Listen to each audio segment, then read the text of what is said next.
Got it. Okay, I said Great. got it. Okay.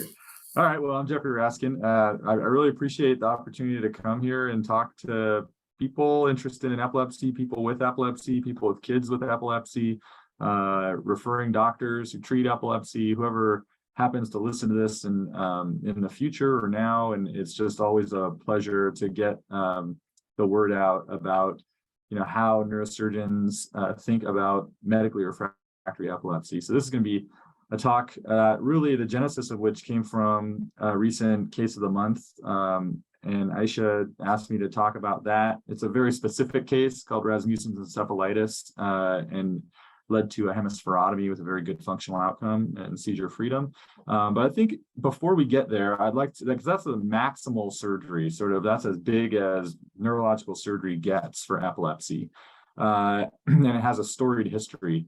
And before we get all the way there, I think I just kind of set the stage as far as what do we mean when we talk about neurosurgery, modern day neurosurgery for the treatment of epilepsy. So I'm an assistant professor at Northwestern University and a pediatric neurosurgeon at Lurie Children's Hospital. I do have a disclosure that I gave a talk like this for Medtronic and I have to tell everyone for the rest of my life. Okay, let me make this small. So basically,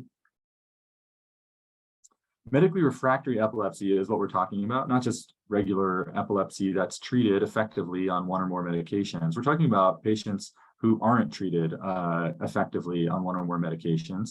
Epilepsy, of course, is a seizure disorder where a seizure is a hypersynchrony of neuronal discharge. And neurons shouldn't fire together like an electric eel. They actually fire independently, right, in some sort of pattern that gives rise to behaviors. When they fire all at the same time, that's bad. That's called a seizure. And then multiple seizures create the diagnosis of epilepsy. The treatment of epilepsy is no seizures and no side effects as defined by the International League Against Epilepsy. But we know from lots and lots of papers and studies over the last 30 years that about 30% of patients are not able to be treated effectively with medications or dietary therapy alone. Those patients deserve a surgical workup at a minimum. And that, especially in children, ongoing seizures and medications profoundly affect the developing brain in our bad and can lead to, my screen is frozen, can lead to death. Through SUDEP. There we go. There we go. Okay.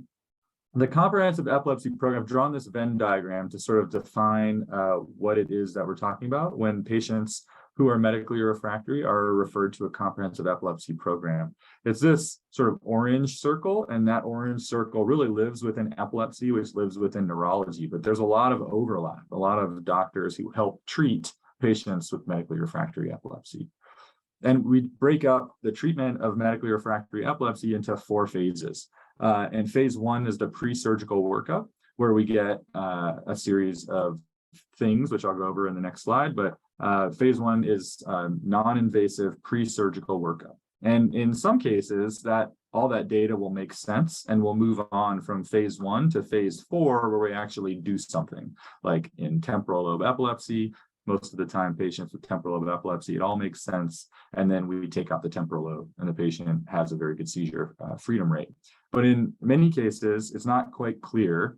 And so we have to go on to phase 2, which involves the placement of intracranial electrodes or intracranial EEG, which comes in a couple flavors, subdural grids or stereo EEG.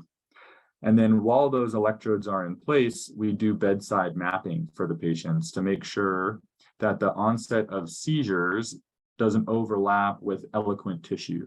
And if it does, then we have to be aware of that so that we don't destroy or remove any tissue that is causing seizures, but also, for example, allowing the patient to speak. We would cause quite a deficit, and sometimes that's okay, but sometimes it's not. And so we just want to know that in part of our medical decision-making. And then phase 4 is a therapeutic surgery. So phase 1 involves 5 things: a history and physical, and a description of what the seizures look like, which is called semiology. And then a video EEG that allows us to correlate electrographic waves with what the patient looks like when they have a seizure. It's very important to know what a seizure looks like at the beginning. And then structural MRI or structural imaging, which is most commonly a 3 Tesla MRI, functional imaging, which could be a lot of different studies, and I have them listed up here on the right, and then neuropsychological evaluation. And the central dogma to seizure surgery is essentially that there is one or more areas of brain that is, rhythmically causing a hypersynchrony of neuronal discharge, and those are abnormal. If we could find those one or more places causing seizures and remove them or destroy them, or modulate them with electricity, then we can cure the seizure disorder. That's the hypothesis. So when we get a bunch of phase 1 data and it's all concordant, meaning it all suggests that we have seizures coming from a specific place. So in this unfortunate person, the frontal lobe, right? So and when we have all the data that suggests seizures are coming right from that frontal lobe, we can either resect or ablate that tissue. Ablate means destroy with heat. We can modulate it with electricity, or we can disconnect it by literally disconnecting or removing it. But in a lot of cases, especially in children, the brains sometimes look like this, where there may be multiple areas of onset and it's not quite so clear. And when that's the case, we do intracranial EEG. This is a lateral sort of X-ray that shows all the different electrodes in gold. These are grids that have been placed on or underneath the brain itself in natural areas.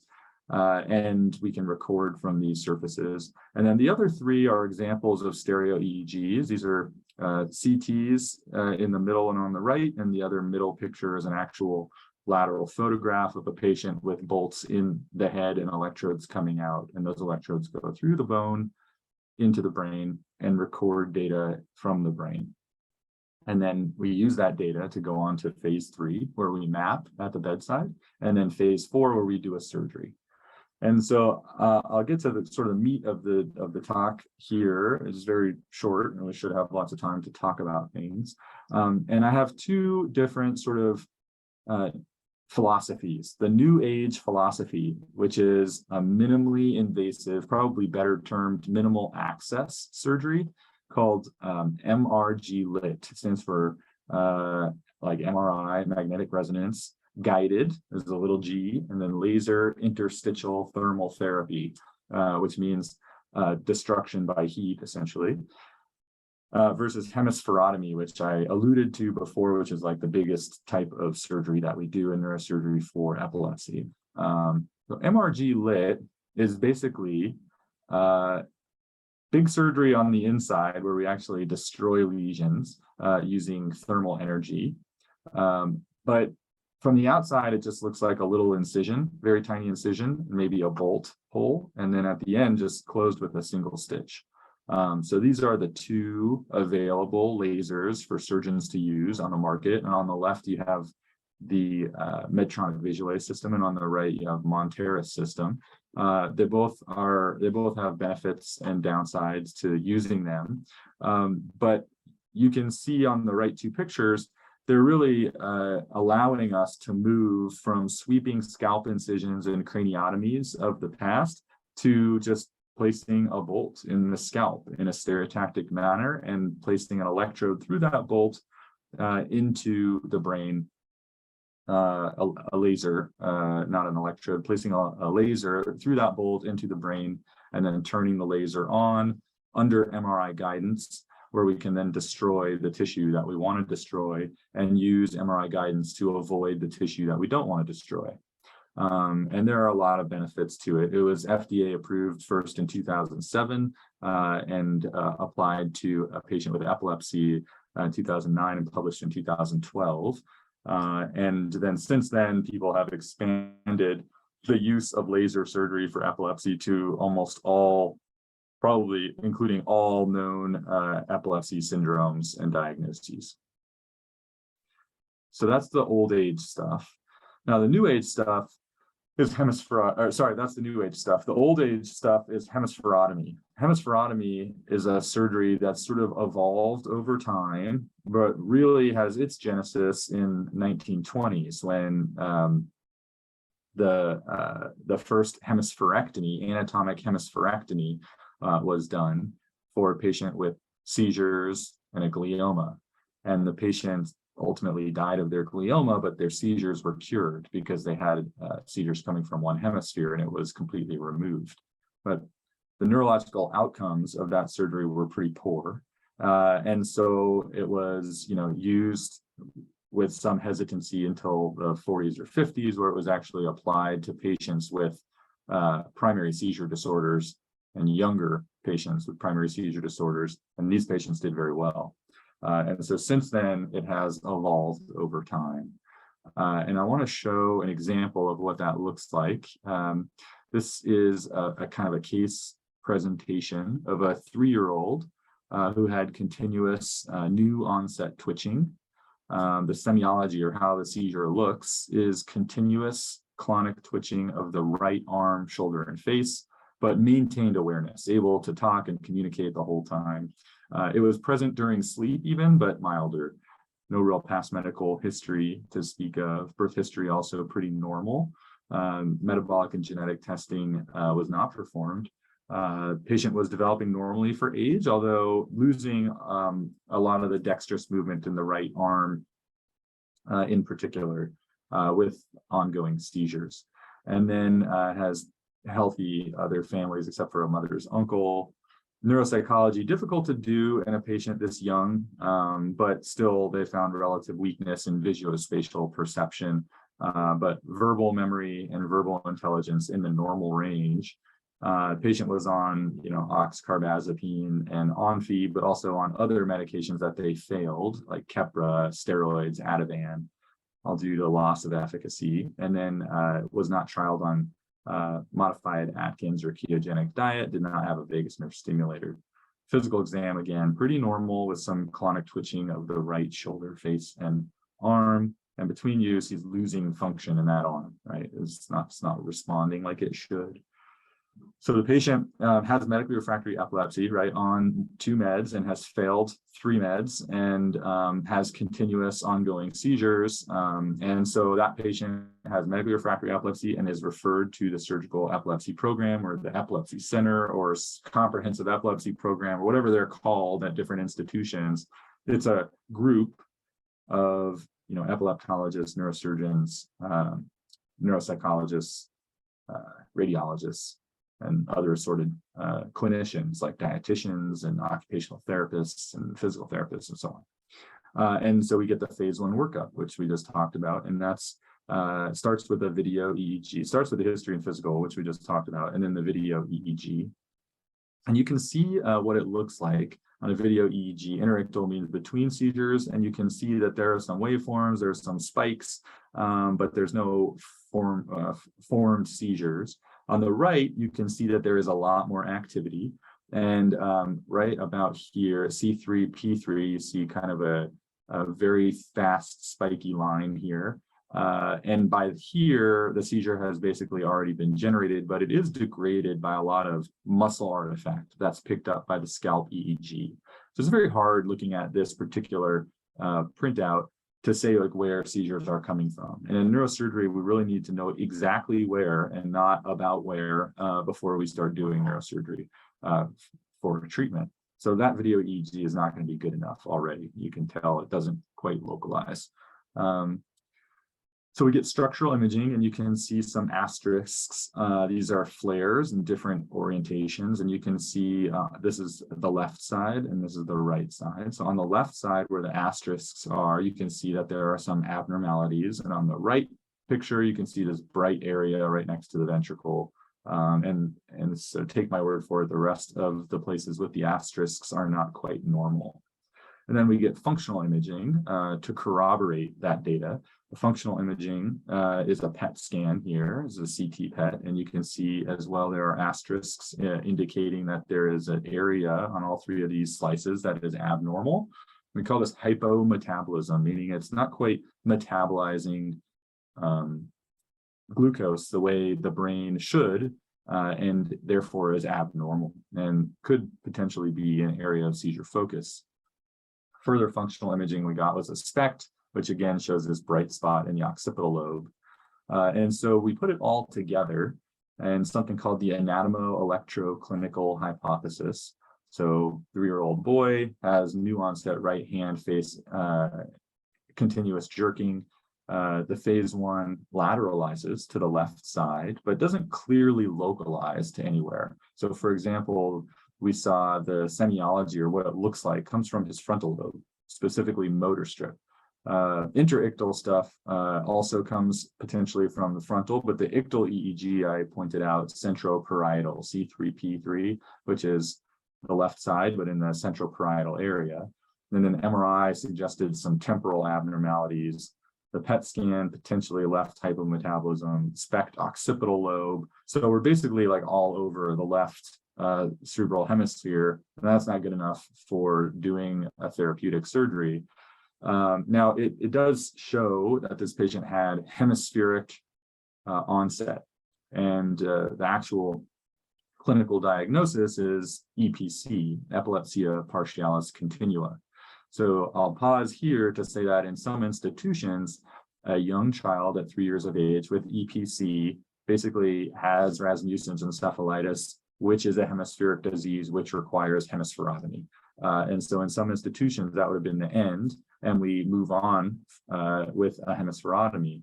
But at our institution, when we were doing this consultation with the family, it seemed like a very big surgery to do for potentially a patient who didn't necessarily need quite that big a surgery. So we talked to the family, and they agreed to do something called a stereo EEG, which involves the placement of electrodes, like I've talked about. And this is what it looks like on our cranial robotics software. You can see a 3-dimensional outline of a child, and I'm going to use a cranial robot to achieve these trajectories one by one and implant them into the brain. And we did. The child tolerated it very well, like almost all children tolerate this particular procedure very well. And you can already see that seizures are, first of all, they're not degraded by muscle artifact. You can clearly see waveforms from inside the brain, and they're much clearer.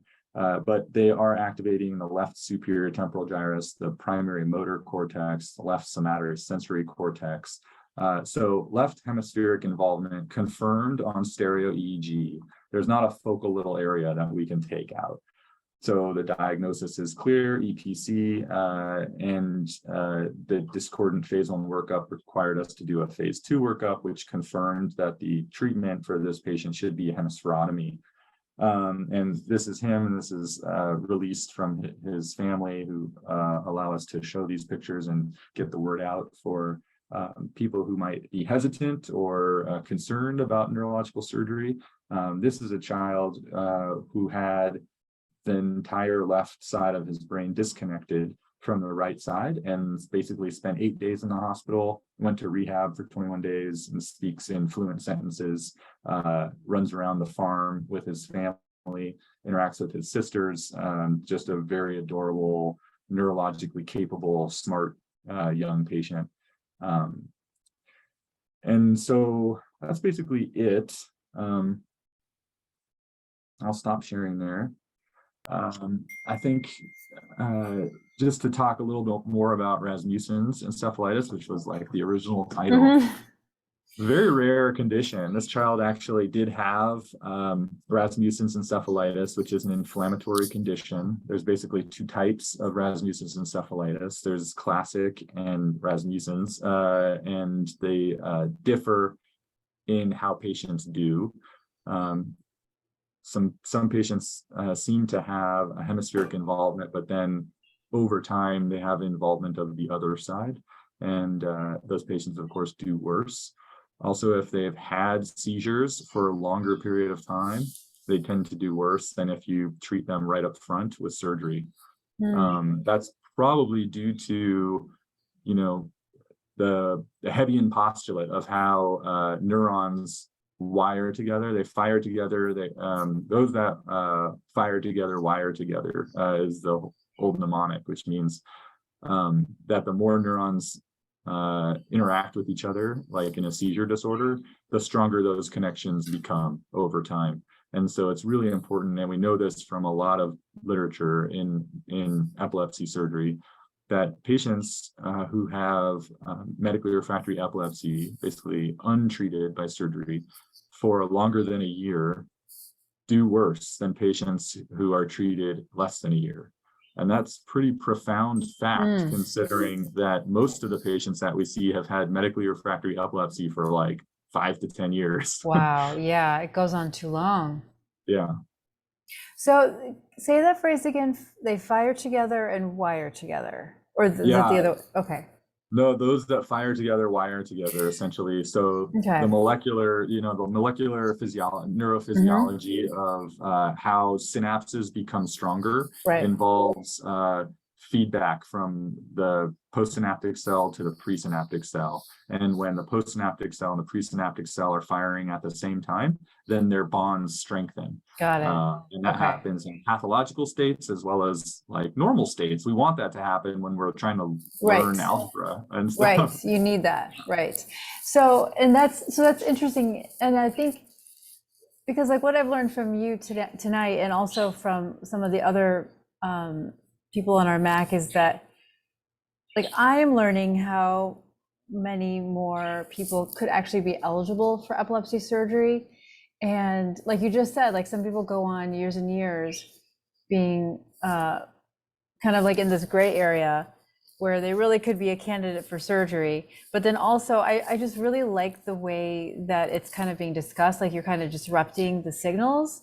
And I think that if people learned about surgery that way, maybe it would make it a little bit more approachable instead of like thinking of like the old way of surgery. Like you're actually trying to disrupt those signals and like the firing together, like when we don't want to do algebra or, so, but I think that's really interesting. I feel like that's a common theme I'm hearing more and more in the epilepsy surgery space.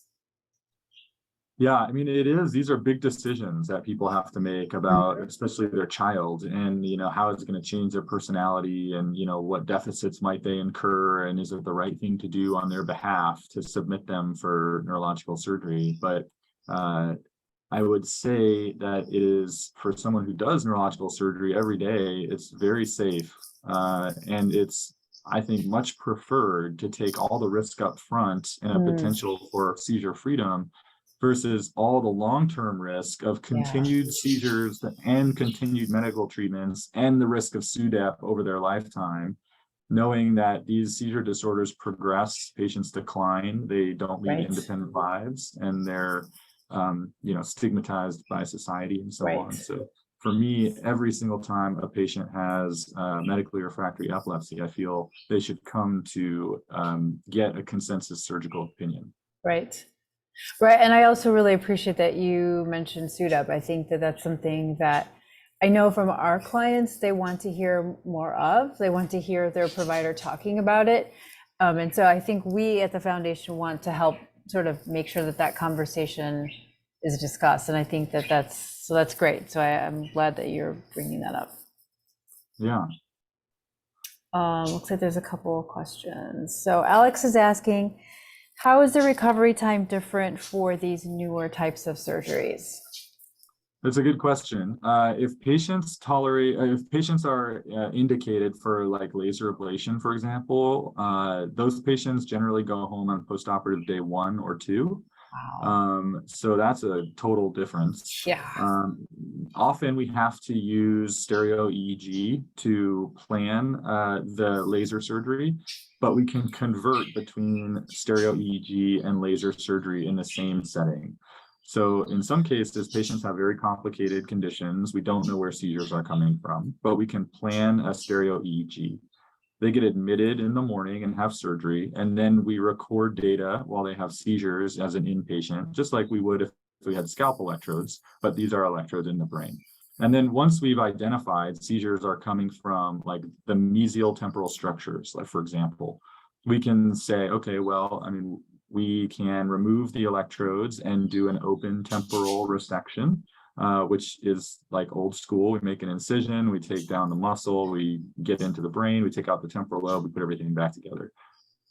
Or we can remove the electrode and place a laser down and destroy it from the inside with a laser. No further real surgery. Of course, we are going to use the MRI-guided laser ablation methodology, but as far as cutting and sewing goes, not very much more.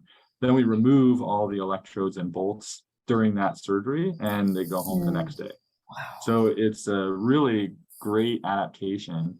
And in the future, near future, we might even have incisionless surgery where we can, we do have to shave the head though for this right now, as far as the physics goes, but we can shave your head. And if we know that we're going to do an ablation, we can use ultrasonography. This is called HIFU, high frequency ultrasonography, to send sound waves through the skull and have them summate in a specific area that then causes a heating and then destruction of that lesion. And That's incredible. It's really interesting. It just shows how much of an evolution there is ongoing in technology, and how important it is to get involved with sub specialists that do only this and perseverate on, you know, the FDA approvals and what's next on the horizon and how can we make certain things safer, and, you know, the specific like nuance in diagnosis and treatment is really critically important in this field. Is there any sonar technology right now, or this is something that's down the pipe? No, HIFU, high frequency ultrasonography, called HIFU, and fun to say. HIFU is FDA approved for adult patients with movement disorders, and it's being used particularly for patients with essential tremor. Those patients would also usually be treated with thalamotomy if you were in the 1950s and 60s, or in certain cases in the modern era. But more likely in the modern era, these patients are more recently, these patients are being treated with DBS. And so the next sort of iteration is that these patients will be treated with HIFU, and are being treated with HIFU. Okay, amazing. There's another question, so I can read it to you. I'm in the epilepsy field, not neurosurgery, but I'm trying to learn as much as I can in general. So the hemispherectomy, is that a procedure to remove one side cerebral cortex? Is that the surgery needed when seizures originate from multiple sites? And then what are the side effects afterwards? Any problems with memory or depression or anything like that? Oh, interesting. Yeah, let's make sure we talk about the mood. Okay, so hemispherectomy literally means removing a hemisphere, and it's a usually anatomic hemispherectomy where we literally remove and disconnect half of the cerebral hemisphere. Hemispherotomy is the evolution of hemispherectomy. Hemispherectomy essentially led to increased rates of hydrocephalus, which is a complication, as well as something called hemosiderosis, superficial hemosiderosis, which could lead to death of the person. And so it's kind of identified that the less tissue we actually remove, the better these patients did from a hydrocephalus perspective and from a dying from superficial hemosiderosis. So now we have hemispherotomies, which just means to create a hole in the hemisphere. Now we create a lot of holes because we actually literally disconnect the cerebral hemisphere from the other side, but we can do it using lasers, like I talked about earlier. We can use endoscopes, which involves smaller incisions, smaller craniotomies, and just putting a camera in there and then using the camera to help guide us. And then we can do a big open surgery, but just disconnect tissue and not necessarily remove it all. And so that has evolved, and basically the surgery that is offered as far as hemispherotomy is dependent on the surgeons and their comfort, and the institutional bias that you have. Every institution has a certain bias. The deficits that you can have, so we talked about hydrocephalus. The rates of that are pretty low in the modern era, about 15% or so with a functional hemispherotomy. Endoscopic hemispherotomies may be even less. And if you're doing a hemispherotomy with lasers, probably it's zero. You're not really disturbing the CSF space per se. The other risks, like neurological deficits, most of these patients don't have motor ability on the contralateral side or have decreased motor ability. So it's possible that you are weaker on your left side if you have a right hemispherotomy. Most of the time, they're not. Most of the time, the seizures have already caused normal function to be pushed over to the normal side of the brain, and there aren't those deficits, but there can be, and those patients will need some rehab. You do usually have difficulty with dexterous movement of the hand and the contralateral side. So if I had a right hemispherotomy, my left hand would really never be, able to do this. It would be something called a helper hand, but you'd be able to walk, usually with a brace, and very likely talk as well. And so memory and speaking can be quite normal in these patients. The only real thing, the final thing you have to counsel families and patients is that they will have a visual field deficit, which really is totally unavoidable. The visual field deficit is very well accounted for. It is a single half of both eyes of the visual field. So the right occipital lobe basically sees the left side of both visual fields. So if you were to just fixate on one thing, light from over here comes in and crosses over and goes to your right brain, and light from over here crosses over and goes to your left brain. So if you do a right hemispherotomy, you'll be missing the left half of both visual fields, but the brain compensates for that. Just like all of us are missing parts of our visual fields where we have the optic disc, and there's no rods and cones, and it's called the blind spot, right? But we don't see a blind spot in our visual fields because our brain overlaps our vision and fills in the details. So that sort of thing happens as well with patients with visual field deficits from hemispherotomy. And then can you touch a little bit on some of the mood disorders that may or may not fall out from that? Oh yeah, mood. Mm-hmm. They tend to be happier. Wow. So yeah. So there's unanticipated complications or problems with anti-epileptics, and many of them are mood regulatory issues. And these anti-epileptics are not necessarily specific, right? And many of them, we don't even really know how they work. We know in a general sense, maybe they're sodium channel blockers, but there's, 40 different sodium channel blockers that work in the brain at all times. And so shutting, 5 of them off, what does that cause? Well, it turns out it causes mood disorders sometimes. So when you start giving these patients effective neurological surgery, their moods improve probably as their medication regimen decreases. But the induction of a mood disorder, like causing depression or causing OCD, that is not something that's associated with structural surgery. That's a really interesting, unintended, but really positive benefit. It is. That's cool. And it's recognized with a lot of different surgeries, particularly with neuromodulation, for example, in patients with vagus nerve stimulators. And actually, vagus nerve stimulators have an FDA approval for depression. They do? Yeah. I did not know that. They're FDA approved for depression. It's just that, unfortunately, no insurance companies pay for it, so they're not generally implanted for that purpose. But it is something that we use when we counsel families about a vagus nerve stimulator, that you may see an elevation in mood. Interesting. Oh. Okay, Alex is asking, so we kind of talked about that. Referrals to hair treatments for hair pieces, post-surgery or head shaving. I'm sure that's a common question. That's not very common for me. Okay, so we don't shave the head. That patient that I showed, the family shaved his head. I shave very little bit of hair, called hair sparing incisions, which and when I do stereo EG, for example, I shave no hair. So I think the vast majority of neurosurgeons these days are hip to the fact that people don't want their hair shaved. And they don't want to be stigmatized by having, a mohawk or whatever it is, just from a surgeon.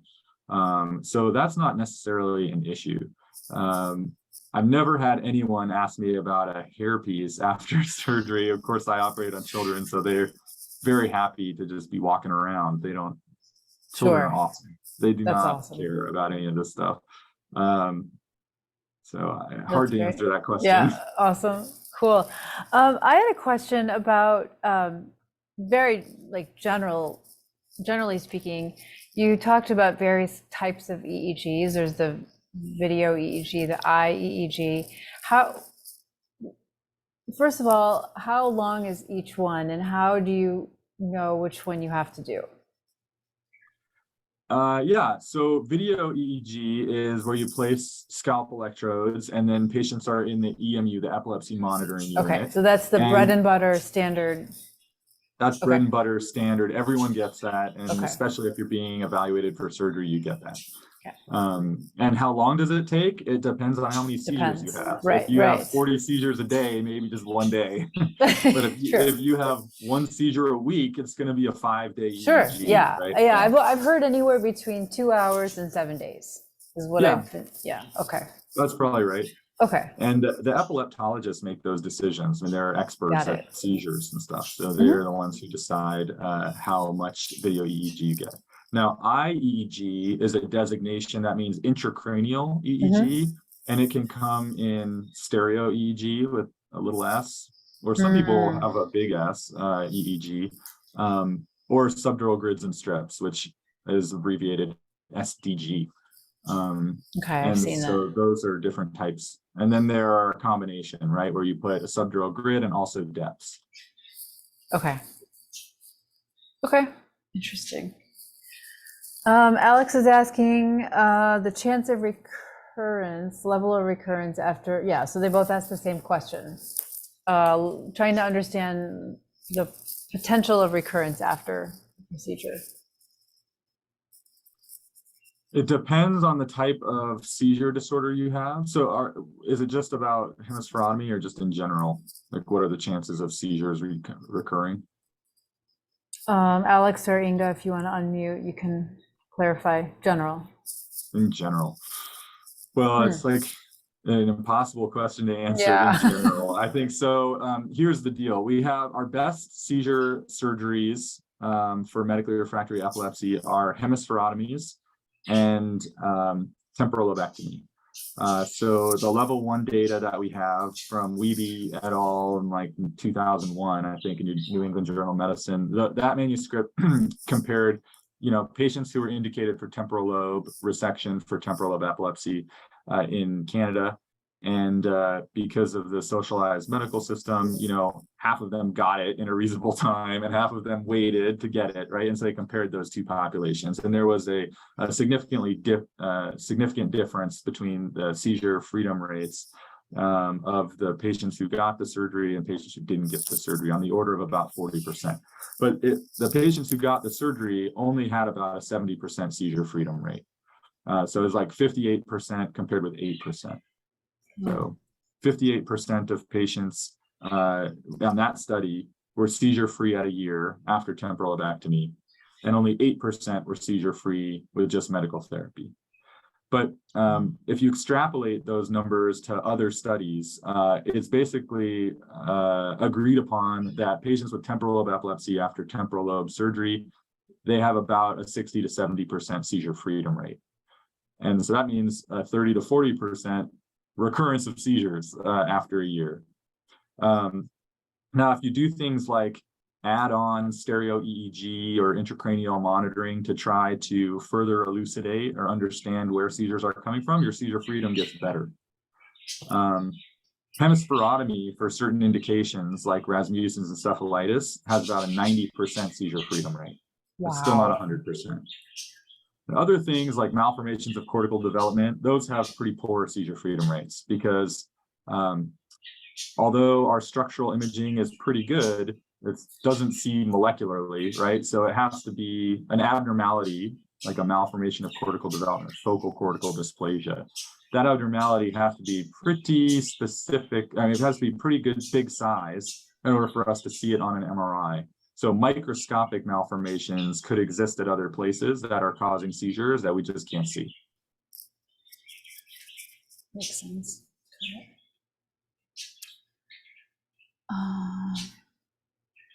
Another question, does epilepsy surgery eliminate need for anti-seizure meds or just reducing the doses? So the International League Against Epilepsy has always said that the goal of treating seizures is no seizures and no side effects. And so that is always our goal. It's not always possible, but no seizures or significantly diminished seizures is certainly the primary goal, followed by diminishing medications. So it's not certainly always the case that we can get people to be seizure-free and not be on any medications, but perhaps with seizure freedom, perhaps with seizure surgery, we can reduce the number of medications that a person might have to take. It's still a great outcome for sure. Yeah. For sure. I think, well, I have a whole page of notes, so I learned a lot today. So thank Great. you. Yeah, I have lots of things that you just said in a different way, or things that I want to go back and look up again. Yeah, I love talking about this stuff. Yeah, no, there's so much to learn. You've been such a great addition to the MAC. I'm really happy that we've met and that you're here in Chicago now, and like this is what you do all day, every day, like you said. That's right. Really interesting, and I think your approach to pediatric surgery is great, and it sounds like you would be very comforting to a lot of families. So I hope that we can send referrals your way for any families that come our way to come and meet you and get checked out. Absolutely. I know it's such a long process. Yeah, it's a really long process. That's one of the limitations to the process, is how long it takes to get all of these images and EEGs and stuff. Right. And we're trying to shorten that. But even just to have a discussion with a surgeon as early as possible and just reassure them, patients and families, that this is not the scariest thing to think about. It's certainly not scarier than thinking about a life of seizures and a life of medications with no help. Yeah, I think when you put it that way, to me, it makes it so clear, like that you have nothing to lose in that conversation with the surgeon. Absolutely, it's just a conversation. Yeah, exactly. And also, we'll do it on telemedicine. We'll do it on telemedicine, just a conversation, or we can come into the office in patients who are very serious or have very progressive conditions. We meet with epileptologists and the surgeon right up front to say, this is probably where we're heading, but let's collect the data and figure it out. Great. So that can be very reassuring for a lot of families. For sure. Yeah. Thank you. I don't know, Alex or Inga, if you have any other questions to ask. Can I unmute myself and just say, please? Thank you so much. Like I said, I'm in the epilepsy field. I'm with UCB, and I just love to learn. And I have grandma who has epilepsy, so I constantly keep learning. And I know that is a big part of epilepsy journey, to actually have a chance potentially to have the surgery. But this was so helpful. Thank you, thank you, thank you. You're welcome. Thanks for listening. Great.